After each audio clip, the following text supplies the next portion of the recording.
ফেনীর সোনাগাজীতে vulnerable women benefit কর্মসূচির আওতায় চালের বস্তায় এখনও ফ্যাসিস্ট স্বৈরাচার শেখ হাসিনার নামসহ স্লোগান লেখা রয়েছে।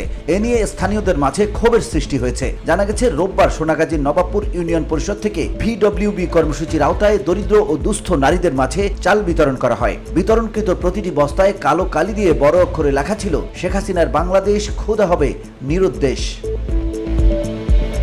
নবাবপুর ইউনিয়ন পরিষদের ভারপ্রাপ্ত চেয়ারম্যান নজরুল ইসলাম জানান, আমরা যা পেয়েছি তাই বিতরণ করেছি। চালের বস্তাগুলোতেই ওই স্লোগান লেখা ছিল। বিতরণকালে উপস্থিত অনেকেই এ নিয়ে প্রশ্ন তুলেছেন, কিন্তু আমরা কোনো সন্তোষজনক ব্যাখ্যা দিতে পারিনি।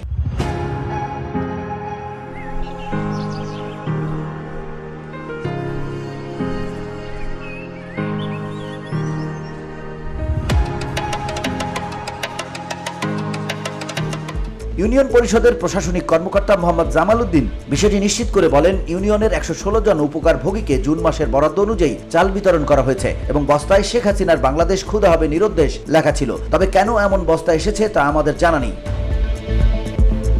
সোনাগাজী উপজেলা খাদ্য গুদামের কর্মকর্তা মঞ্জুর আহমেদ এ বিষয়ে বলেন, চালের বস্তাগুলো শেখ হাসিনার শাসনামলের। তখন গুদামে অনেক চালের বস্তা সংরক্ষিত ছিল, সেগুলো এখন বিতরণ করা ছাড়া আর কোনো উপায় ছিল না। সোনাগাজী উপজেলার বিএনপির সভাপতি জয়নাল আবদিন বাবলু এ ঘটনায় তীব্র নিন্দা ও প্রতিবাদ জানিয়ে বলেন, এটি অত্যন্ত ন্যাক্কারজনক এবং অবাঞ্ছনীয় একটি ঘটনা। এটি কোনোভাবেই কাম্য নয়।